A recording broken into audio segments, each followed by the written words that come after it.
Have you ever felt that as a Muslim woman, there are not enough Islamic programs out there dedicated to just you? Have you ever had questions run through your mind about your role as a Muslim woman, your rights and responsibilities, or just general matters? Just Us Women is a program dedicated to you, the Muslim woman. Islam Life Radio has tailored Just Us Women to meet the needs of our Muslim sisters in order for them to gain authentic knowledge. Our host and teacher for this program, Ummu Maahir Ismaa'eel, will deliver and expand your minds on various topics related to women's fiqh, motivational talks, and how to be among the best women to earn Allah Azza wa Jal's pleasure in this life and the next, insha'Allah. So be sure to join us every Thursday at 7 p.m. Eastern Standard Time with Just Us Women, brought to you by IslamLifeRadio.com. Have you ever thought about what it takes to know the ledge? People say, know the ledge. What does that exactly mean? Well, let me see if I can sum it up for you in a short poem. Now is the time to show greatness and uplift. With knowledge and wisdom, we share the ultimate gift. We recognize our Creator who provides and sustains us, who gives our life balance and constantly maintains us. Our broadcast to the people is molded by truth for the men and the women, and especially the youth. We reach out to those from all walks of life, no matter where you come from and no matter the type. Our goal is quite simple, and that's education and unity. With a smile and the salams, we embrace our community. There is no secret to success, just a desire to learn, because the blessings of Allah is what we seek to earn. So lend us an ear and bring an open mind, and be cautious, not careless, and be aware of the times. All it takes is one slip if you're living on life's edge, and unfortunately some fall because they don't know the ledge. Assalamu alaikum wa rahmatullahi wa barakatuhu. Are you experiencing a difficult situation? Going through stress, anxiety, confusion, or even depression? Perhaps something's troubling you and you don't know who to ask and where. Maybe you've done a sin and you don't know how to deal with it to make everything better and redeem yourself. You might even be wanting to consider marriage and have someone in mind, but don't know how to take the matter forward in a halal way. Are you looking for advice and guidance, which is also Islamically sound and authentic? If so, then your prayers have been answered. Islam Life Radio is now offering a free, confidential, anonymous, impartial, and non-judgmental counseling service based on the Qur'an and authentic Sunnah. Email us now at counseling@islamliferadio.com. إن الحمد لله نحمده ونستعينه ونستغفره ونعوذ بالله من شرور أنفسنا وسيئات أعمالنا من يهده الله فلا مضل له ومن يضلل فلا هادي له. Verily all praises are due to Allah Tabarak wa Ta'ala. We praise Him, seek His aid, and beg for His forgiveness. We seek refuge from the evil of our own souls and the bad consequences from our own deeds. Whomsoever that Allah Jalla wa Ala guides, no one can lead astray. And whomsoever that Allah Jalla wa Ala leads astray, no one can guide. أشهد أن لا إله إلا الله وحده لا شريك له وأشهد أن محمد عبده ورسوله صلى الله عليه وسلم. I bear witness that there is no true God except Allah alone, without any partners. And I bear witness that Muhammad ibn Abdullah is His servant and messenger. Peace and blessings of Allah be upon him. يا أيها الذين آمنوا اتقوا الله حق تقاته ولا تموتن إلا وأنتم مسلمون. Interpreted, O you who believe, fear Allah as He ought to be feared, and do not die except in a state of Islam. يا أيها الناس اتقوا ربكم الذي خلقكم من نفس واحدة وخلق منها زوجها وبث منهما رجالا كثيرا ونساء واتقوا الله الذي تساءلون به والأرحام إن الله كان عليكم رقيبا. Interpreted, O mankind, be dutiful to your Rabb, your Lord, who created you from a single man. And from man he created a woman. And from both he created many men and many women. And fear Allah, through whom you demand your mutual rights. And do not cut the relations of the wombs, your kinship, your family. Surely Allah is ever and all watcher over you. يا أيها الذين آمنوا اتقوا الله وقولوا قولا سديدا يصلح لكم أعمالكم ويغفر لكم ذنوبكم ومن يطع الله ورسوله فقد فاز فوزا عظيما. Interpreted, all you who believe, have taqwa of Allah and always speak the truth. He will direct you to do righteous good deeds and will forgive you your sins. And whosoever obeys Allah and His Messenger has indeed achieved a great victory. أما بعد فإن أصدق الحديث كتاب الله وخير الهدي محمد وشر الأمور محدثاتها وكل محدثة بدعة وكل بدعة ضلالة وكل ضلالة في النار. It perceives that the most truthful of speech is that of Allah's book, the Qur'an, and that the best of guidance is that of Muhammad, peace and blessings of Allah be upon him. The words of the evil of affairs are the muhdasat, and those are the things that people have made up and applied to the religion of Islam with no evidence or precedence.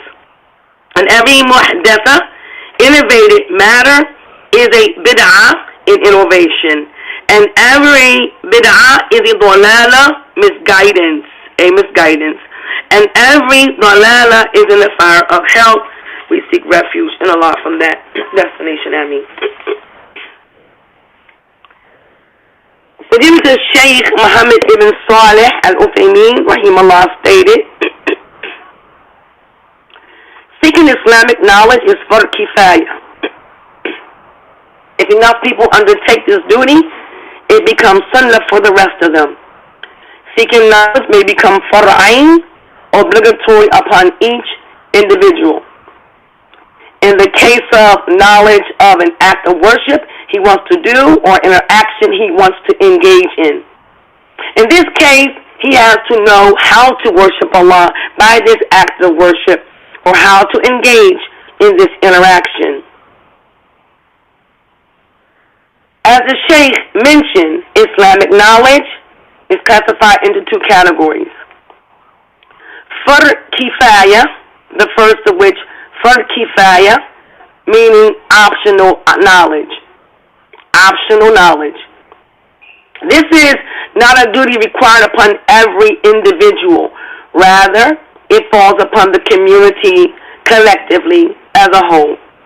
Hence, if a group of individuals in the community undertake to acquire this kind of knowledge, all other individuals will be exempted from this duty, and the whole community will be free from responsibility or negligence to acquire this kind of knowledge. Examples of such knowledge include studying Islamic law and other basic sciences, industries, and professions which are vital for the welfare of the society. And the second category, Fard al-Ain, which could be interpreted as obligatory knowledge. This refers to knowledge of the fundamentals of Islamic beliefs, which every Muslim must know. Seeking this knowledge is an obligatory duty upon every Muslim. All obligatory knowledge deal exclusively with ilm shara'i, and that is knowledge pertaining to Islamic faith, acts of worship, and the necessary transactions and the dealings of a Muslim. So knowledge of the types of blood, the natural blood that discharges from a woman's body is obligatory. Each female that is subject to bleeding.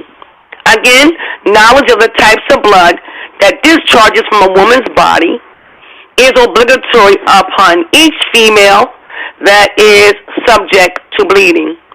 the various kinds of blood that a female may experience affects her worship, so it necessitates her to know each type and its ruling. With Ramadan quickly approaching, it behooves us to thoroughly understand the various types of bleeding, as this is one of the issues that is most asked about during this great time of worship. To understand this issue to the best of our ability, I have chosen to review Natural Blood of Women by Fadilat Shaykh Muhammad Saleh Uthaymeen, rahimahullah, as it was researched and translated by our Shaykh Dr. Saleh Saleh, rahimahullah. It is common that there are three types of menses among women. Number one, menstrual period. Number two, Istihadah, bleeding from the womb between the woman's period, Istihadah. And number three, Nifaas, or post-natal bleeding. The explanations of these matters in accordance with the evidences from Qur'aan and Sunnah is very important and beneficial because, first, the Qur'an and Sunnah represent the only sources for all of the decrees of Allah. Next, in referring to these sources, one achieves a state of peace, comfort, and relaxation, as well as relief for having the requirements of worship. In this case, purification from menses made known. And then, any other reference lacks the quality of perfection of the proofs of the Qur'an and the Sunnah. Next, in reference are the verified sayings of the ulama or the scholars amongst the Sahaba, meaning the companions of the Prophet, sallallahu alaihi wasallam, peace and blessings of Allah be upon him, as long as they are not in conflict with anything in the Qur'an or Sunnah.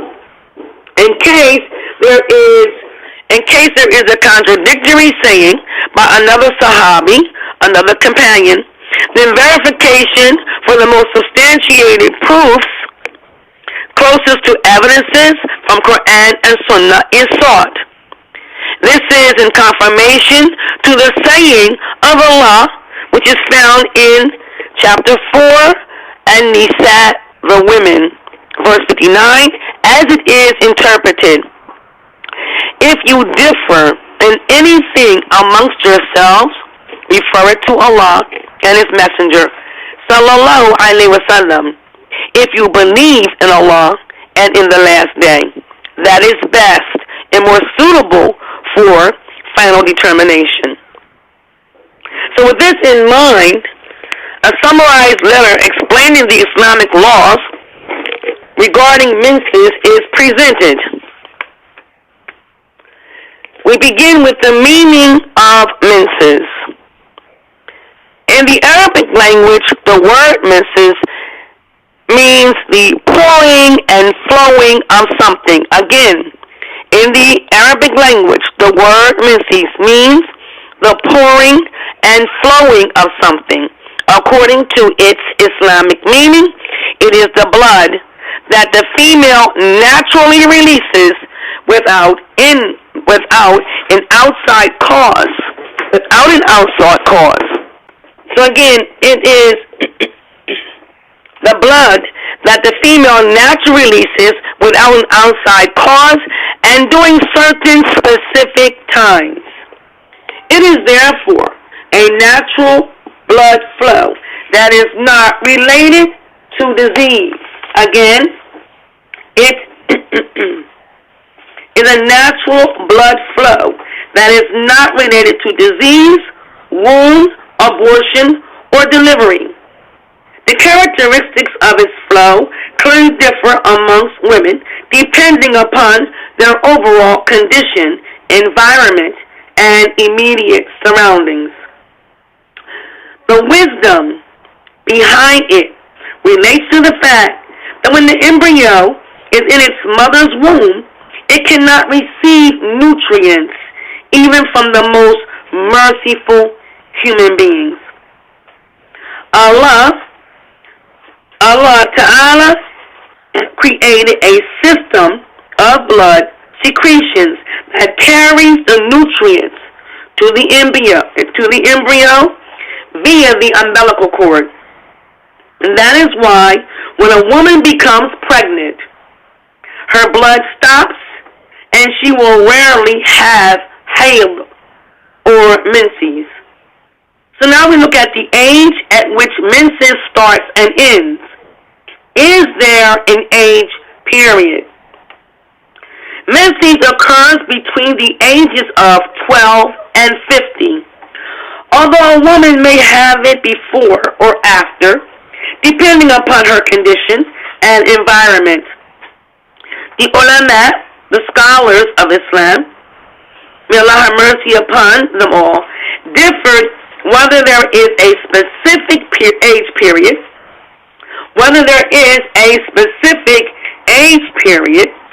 in which menses is manifested, and about the nature of the blood that the woman may have prior to or after this period. Is her blood a haid blood, a mens blood, or an unrelated blood? After referring to the different opinions about this matter, Imam Ad-Darimi was one of the very well-known scholars of Islam. He was born in 181 after the Prophet Muhammad made hijrah from Mecca to Medina. He concluded that, quote, "To me, all are wrong, because the criteria should be the presence or absence of the released blood, regardless of the age period, and therefore this type of blood should be considered as hayd or menstrual blood, and Allah knows best." What Ad-Darimi said is the correct position, and this is also the choice of Shaykh al-Islam Ibn Taymiyyah. And Ibn Taymiyyah is the renowned scholar of Islam, born in the year 661 after Hijrah. Accordingly, when the woman sees the menstrual blood, then she is in an actual state of hayd or menstrual bleeding, even though she may be less than 9 or more than 50 years old. This is because Allah and His Messenger, peace and blessings of Allah be upon him, made the rule for hayd effective only when hayd, menstrual bleeding, is present. And according to these rules, there was no mention of a certain age for the commencing or ending of hayd. Hence, specifying an age period requires an evidence from Qur'an and Sunnah, and this is not available. Again, specifying an age period requires an evidence from Qur'an and Sunnah, and this is not available. Let's look at the time of duration of hayd.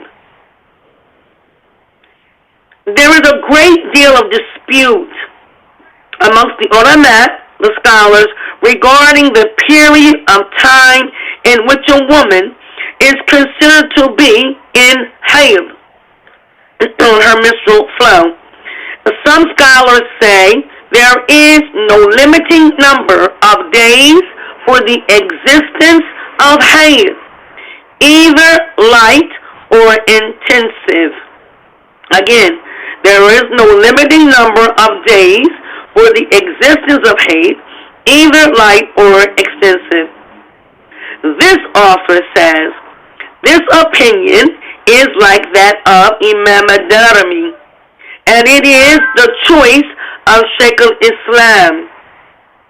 So again, this is like that of ad-Darimi, and it is the choice of Shaykh Islam Ibn Taymiyyah, and it is the right opinion because it is substantiated by evidences from the Qur'an, Sunnah, and good analogy. Evidence number 1.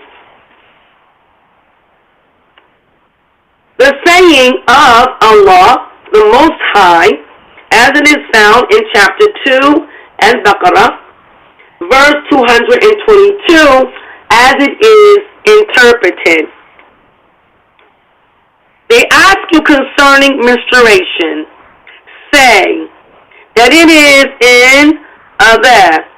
It is an adha, meaning a harmful thing for a husband to have sexual intercourse with his wife while she is having her menses.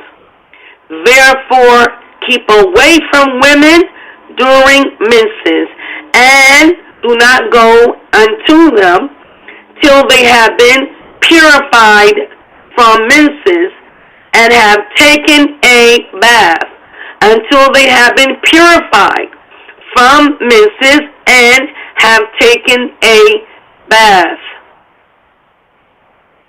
So from this, it is clear that Allah made the reason behind abstention from legal sexual intercourse with the woman, the lack of purity during her haid, and not the end of a certain period of time. Again, it is clear from this that Allah made the reason behind abstention from legal sexual intercourse with the woman, the lack of purity during her haid, her menstrual period, and not the end of a certain period of time. A day, a night, 3 days, not even 15 days. Again, a day, a night, 3 days, not even 15 days. This is proof that the reason for the above ruling by Allah is either the presence of hayd, menstrual blood, and its harm and impurity, or its absence, meaning state of purity. Evidence number 2. What has been confirmed by the Prophet, peace and blessings of Allah be upon him, in the authentic book of Hadith known as Sahih al-Bukhari. And the Hadith, again, are the collection of narrations from the Prophet's lips himself, or a statement from one of his companions who saw him do something. So either way, a companion either heard him say something, or he or she saw him do something and then transmitted that to others. This is what's known as a hadith. So again, in the authentic book of hadith known as Sahih al-Bukhari, when he, peace and blessings of Allah, explained to his wife Aisha, radiallahu anha, may Allah be pleased with her, what to do when she had her menstrual period after assuming her state of ihram for umrah. Let's look at the term ihram. Ihram literally means entering into a state of sanctity. In accordance with the sunnah of the Prophet, it involves the putting on of a particular type of dress and abstention from certain actions. It takes place at specified places fixed by the Prophet, peace and blessings of Allah be upon him, known as mawaqit. The term Umrah. Umrah is a religious journey to Mecca during which one performs what's known as tawaf around the Kaaba. And tawaf means to encircle the Kaaba 7 times. And the Kaaba itself, to explain the Kaaba for those who aren't aware, then the Kaaba is the first house of worship which was built by Prophet Abraham and his son Ismaa'eel. Peace and blessings upon them both. So again, this religious journey to Mecca, this Umrah, during which one performs the tawaf around the Kaaba and going on what's known as the sa'i, going back and forth 7 times between the 2 mountains, Safa and Marwa. So again, as he explained to her, meaning Aisha, yani what she should do when she had a menstrual period after assuming her state of ihram for Umrah. He said, do all that the pilgrim is supposed to do, except that you don't perform tawaf. And again, meaning going around the Kaaba. Do not perform tawaf around the Kaaba till you are clean from your hayd. So you are clean from your hayd, your menstrual period. She said, on the day of Nahar, meaning the day of animal sacrifice, which is the 10th day of Dhul Hijjah, I was pure.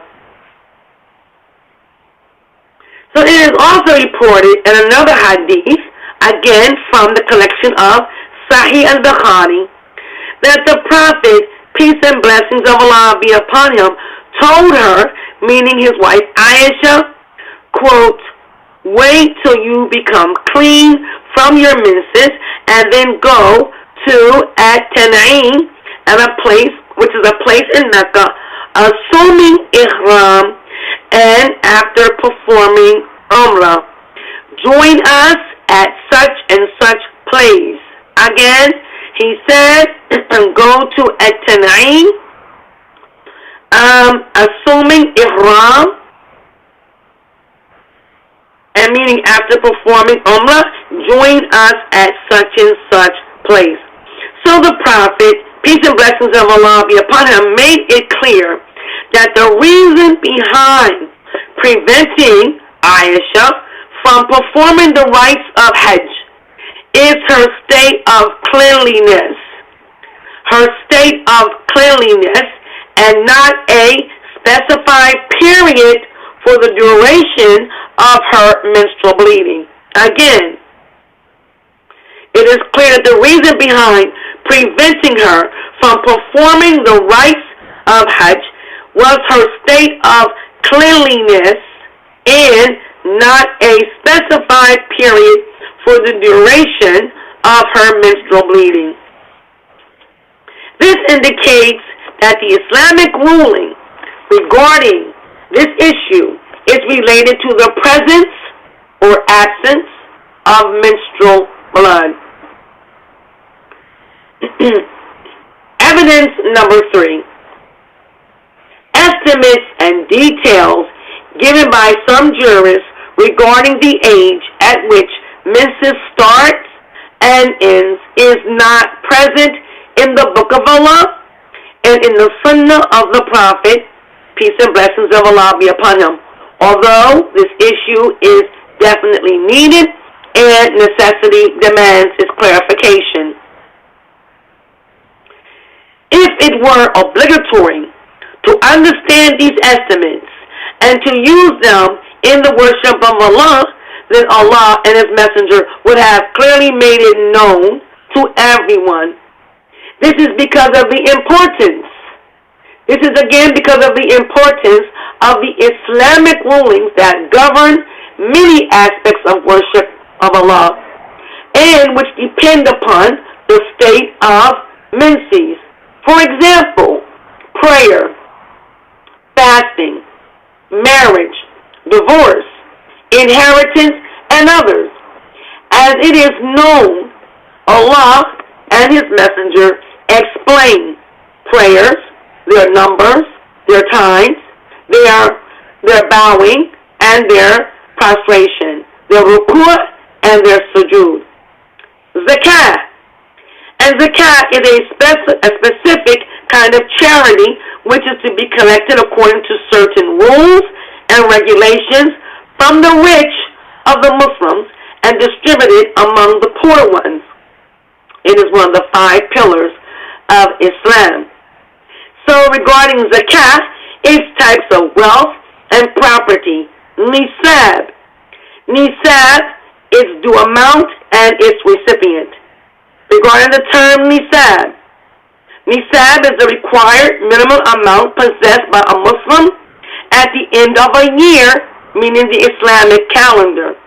The due amount of zakat, or the charity tax, is determined depending on the type and amount of wealth owned. In the case of cash money, it is 2.5% of the net annual possession. Again, of the net annual possession. Siyam or fasting. Its period and its specified times in the day. Hajj, meaning pilgrimage to the Kaaba or the house built by Abraham in Mecca. The etiquettes of eating, drinking, sleeping, sexual intercourse with the wife, sitting, entering, and leaving the home, the way to answer the call of nature. Even the number of stones to be used in istijmar. And istijmar is cleaning one's private parts with odd numbers of stones, not less than 3. The Prophet, peace and blessings of Allah be upon him, said, whoever cleans his private parts with stones, so do with odd numbers. Do so with odd numbers. So again, even the number of stones to be used in istijmar and many more details about the minute as well as the greatest types of actions by which Allah had completed His deen, His religion of Islam, and perfected His favors upon the believers, as He says in chapter 16, An-Nahl, known as An-Nahl, verse 89. In the interpretation, and we have sent down the book, meaning the Qur'an, as an exposition of everything. And we have sent down the book as an exposition of everything. And then, as it is found in chapter 12, chapter Yusuf, verse 111, interpreted. It, meaning the Quran, is not a forged statement, but a confirmation of what came before, meaning Allah's books, the Torah, the Gospel, and other scriptures, and a detailed explanation of everything. Hence, since there is no mention of these estimates in the Book of Allah and the Sunnah of the Prophet, peace and blessings of Allah be upon him, it became clear that one can rule them out of consideration. In fact, the consideration, as has been proven, is to be determined by the presence or absence of menstrual blood. Again, the consideration is to be determined by the presence or absence of menstrual blood. There is an important benefit to be deduced from the discussion of this issue, and that is the fact that Islamic rulings cannot be confirmed except by an evidence from the Book of Allah or the Sunnah of the Prophet, peace and blessings of Allah be upon him, or a known ijma'. The term ijma' is the consensus of opinion amongst the pious and righteous Muslim scholars in any generation. When nothing is directly mentioned in the Qur'an or the Sunnah about a case, then the ijma' is considered a valid case. We can find more about this in the Fatawa of Ibn Taymiyyah.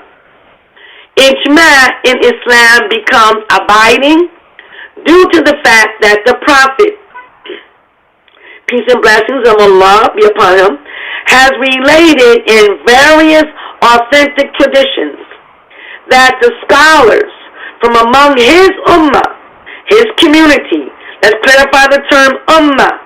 Ummah means community.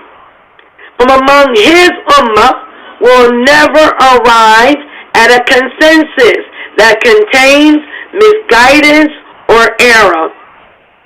Allah protects them from this because they were the closest generation to the Prophet, peace and blessings of Allah be upon him. The companions were the most qualified to arrive at a consensus or ijma'.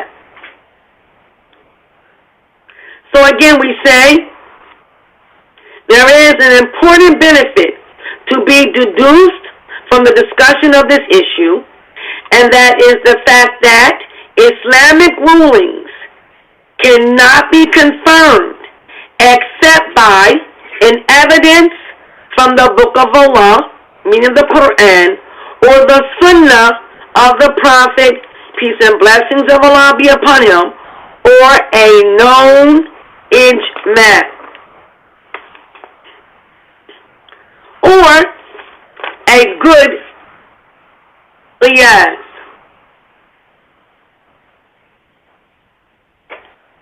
Shaykh al-Islam Ibn Taymiyyah, Shaykh al-Islam Ibn Taymiyyah, rahimahullah, said in one of his basic rulings, quote, and such is the name, and such is the name, hayd, Allah had based upon it, many rulings in the book and the Sunnah, and he did not give an estimate. He did not give an estimate for what constitutes its shortest or its longest period.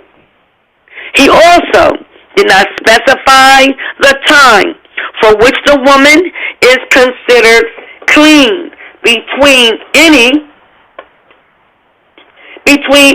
of her two menstrual periods. Although the ummah is mostly affected by this issue and need to know about it. Linguistically, the name hayd does not characterize one estimate or another. So anyone who estimates a certain time limit for hayd, then she had taken a position that is not in accordance with the book and the Sunnah. Evidence number 4. The qiyas. Allah established that hayd is painful, impure, and a harmful thing, and that is why there should be no sexual intercourse during its manifestation. Again, Allah established that hayd is painful, impure, and a harmful thing, and that is why there should be no sexual intercourse during its manifestation. Why? So as long as there is hayd, then there is harm and impurity. As long as there is hayd, menstrual blood, then there is harm and impurity, with no difference between the second day and the first, nor between the fourth and the 3rd, the 16th, and the 15th, the 18th, and the 17th, because hayd remains to be hayd.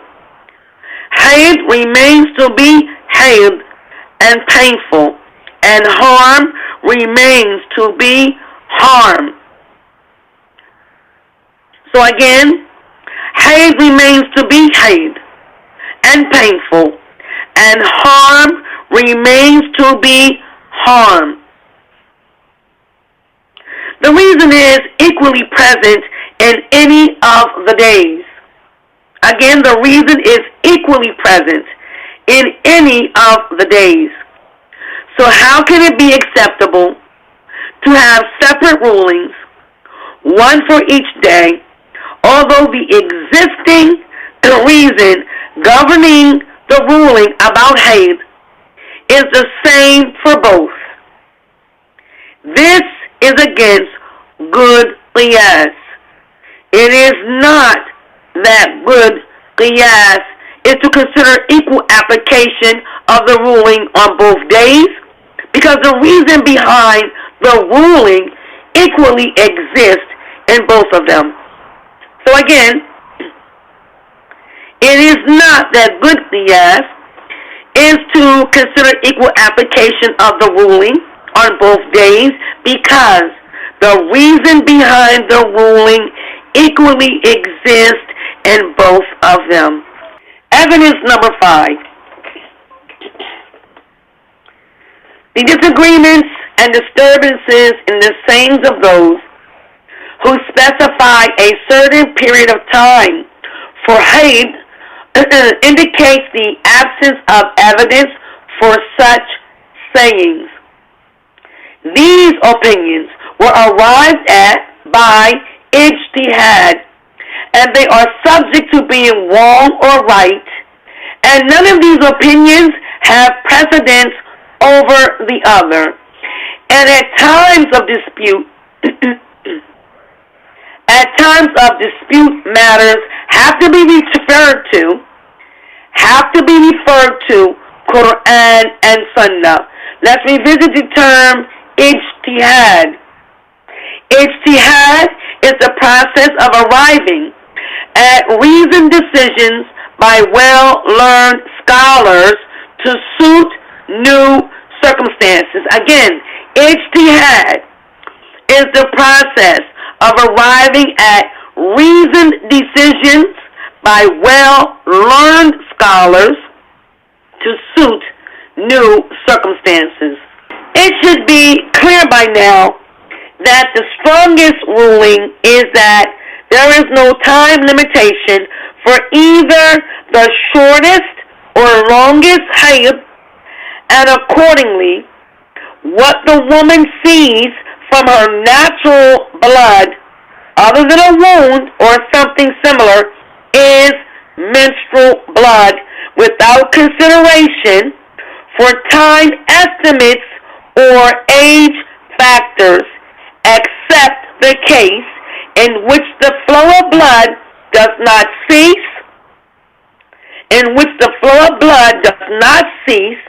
or it ceases for 1 or 2 days per month, and in which the woman is considered to be in a state of Istihadah.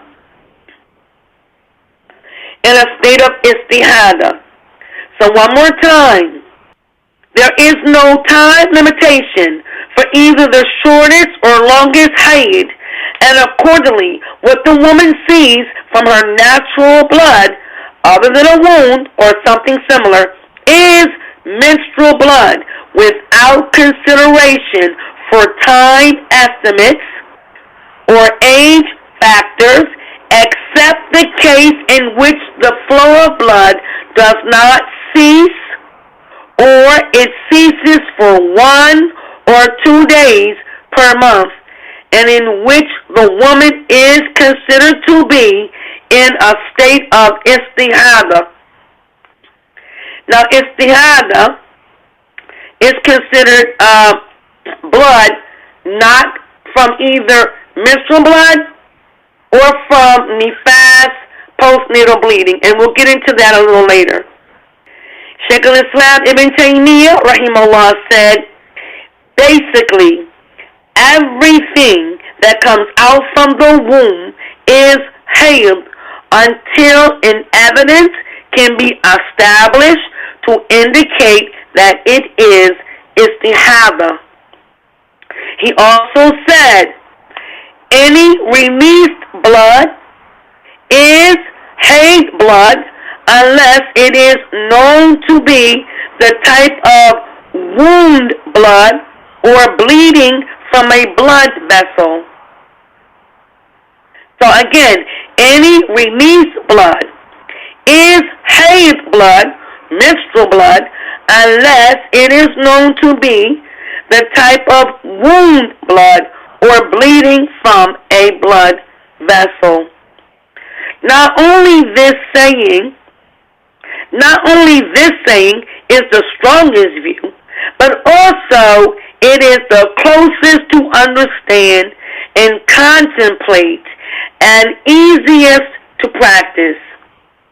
It deserves to be accepted above all other views because it fits the spirit and essence of Islam, which is relief and easiness.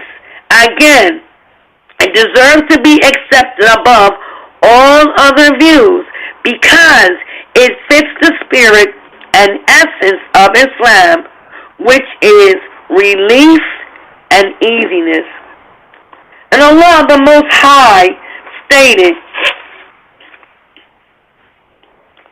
in chapter 22, which is Al-Hajj, in chapter 22, Al-Hajj, verse 78, in the interpretation, and He has chosen for you to convey Islam to mankind, and has not laid upon you any hardship in the deen, meaning religion, as a code of life prescribed by Allah, meaning Islam. The Prophet, peace and blessings of Allah be upon him, said, verily, this deen is very easy, and whoever overburdens himself in this religion will not be able to continue in that way. So you should not be extremist.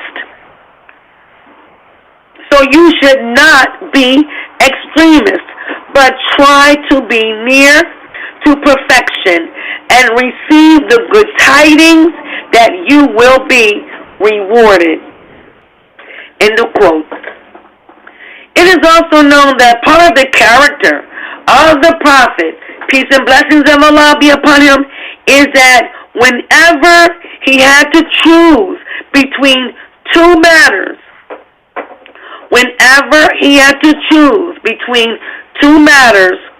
he would choose the easier one unless it is a wrongdoing. Again, whenever the Prophet had to choose between two matters, he would choose the easier one unless it is a wrongdoing. Now we look at the hayd or the menstrual blood of the pregnant woman. The hayd of the pregnant woman. Most often, hayd stops during pregnancy. Again, most often, hayd stops during pregnancy. Imam Ahmed, rahimahullah, and Imam Ahmed is Imam Ahmed ibn Hanbal, who became one of the greatest memorizers and narrators of hadith, narrations of his time. His greatest concern was the collection, narration, and interpretation of hadith. He went through a series of persecutions because of his stand against the application of philosophical concepts in understanding the Qur'an and hadith. His school of legal thought gives high emphasis to evidences from Qur'an and Sunnah and the consensus opinion of the Sahaba. So Imam Ahmed, may Allah's mercy be upon him, said, women are able to recognize being pregnant when their haid stops. Again, women are able to recognize being pregnant when their haid, their menstrual blood, stops. If the pregnant woman sees the blood shortly before delivery, meaning 2 or 3 days, coupled with contractions, then it is considered Nifaas. Again, if the pregnant woman sees blood shortly before delivery, meaning 2 or 3 days, coupled with contractions, then it is considered Nifaas. And again, the term Nifaas means postnatal bleeding. If it is seen way in advance of her delivery or shortly prior to delivery, but not accompanied by contractions, again, but not accompanied by contractions, then it is haid or not? Is it haid or not? There is a dispute amongst the scholars on this issue. The right opinion, however, is that this kind of blood is haid blood. Again, the right opinion is that this kind of blood is haid blood, menstrual blood. The reason behind this lies in the general ruling that, quote, the blood encountered by a woman is haid blood as long as there is no reason that alters its consideration as haid blood. To this effect, there is nothing in the Book of Allah and in the Sunnah that indicates that a pregnant woman may not have haid or menstrual blood. Again, there is nothing in the Book of Allah and in the Sunnah that indicates that a pregnant woman may not have a menstrual flow. This is the opinion of Imam Malik, Imam Shafi'i, the choice of Shaykh al-Islam Ibn Taymiyyah, and not Nifaas. Okay? So again, not Nifaas. In this case, the question is raised as to whether it can be considered as haid and thus apply to it all the rulings of. Also, it is reported that Imam Ahmed readopted this position. It is reported that Imam Ahmed readopted this position. So accordingly, all the rulings governing the normal haid or menstrual flow are applicable to the haid of a pregnant woman, except in 2 cases. Again, all the rulings governing the normal haid are applicable to the haid or the menstrual blood of a pregnant woman, except in 2 cases. Number 1, divorce. It is known that divorcing a non-pregnant woman must take place during her iddah. Again, it is known that divorcing a non-pregnant woman must take place during her iddah. The iddah meaning in a cleansed state in which her husband did not have intercourse with her, or if it is known that she became pregnant. Again, in a cleansed state in which her husband did not have intercourse with her, or if it is known that she became pregnant. So, it is known that divorcing a non-pregnant woman must take place during this iddah, and not while she is in her hayd, because Islamically, this is unlawful.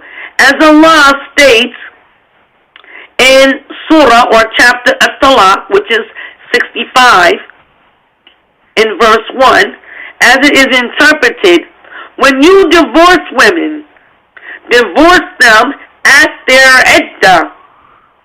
Divorce them at their iddah, prescribed periods. As far as the pregnant woman is concerned, her iddah is her period of pregnancy. Again, as far as the pregnant woman is concerned, her iddah is her period of pregnancy, whether she is menstruating or not. So her divorce is dependent upon the completion of her term of pregnancy. Her divorce is dependent upon the completion of her term of pregnancy and has nothing to do with her hayd or her menstrual flow. And then the second is the iddah. The iddah. The second case, the iddah. The iddah of the pregnant woman ends with her delivery. The iddah of the pregnant woman ends with her delivery, whether she is menstruating or not, due to the saying of Allah in At-Talaq, again, the chapter called the divorce, which is chapter 65, this time verse 4, as it is interpreted, for those who are pregnant, whether they are divorced or their husbands are dead, their period is until they deliver their burdens. For those who are pregnant, their period is until they deliver their burdens. So again, this is whether they are divorced or their husbands are dead. So let's look a little further in the term iddah, meaning translated as the prescribed period. The definition of iddah lies in the following hadith or narration in the collection of Sahih al-Bukhari. Narrated Abdullah bin Umar radiallahu anhu, may Allah be pleased with him, that he had divorced his wife while she was menstruating during the time of Allah's Messenger. Umar bin al-Khattab asked Allah's Messenger about that. Allah's Messenger said, order him, meaning your son, to take her back and keep her till she is clean, and then wait till she gets her next period, her next hayd, and becomes clean again. Whereupon, if he wishes to keep her, he can do so. And if he wishes to divorce her, he can divorce her before having sexual intercourse with her. And that is the prescribed period which Allah has fixed for the woman meant to be divorced. So I think that this will be enough for this segment regarding the natural blood of women. As we will continue this discussion next week, and we will get more into the laws of well, first we'll talk about the changes in the state of menses, and then we will look more specifically into the laws concerning menses and more. As we, again, are preparing for Ramadan, and we want to be clear on these matters so that when we go into Ramadan, we have a clear mind, a clear heart, at ease, prepared to face this worship with excitement and the zealousness that it deserves based upon the firm knowledge that we need for this worship. So I ask Allah to reward us for listening to this program this evening, for those who are with me and for those who assisted in it, and that he write it for our benefit. And if I made any mistakes in this presentation this evening, then it is certainly from myself and from Satan. And I ask Allah to forgive me for that. سبحانك اللهم وبحمدك أشهد أن لا إله إلا أنت أستغفرك وأتوب إليك. I look forward to joining you again next week, if it is the will of Allah. Assalamu alaikum wa rahmatullahi wa barakatuh.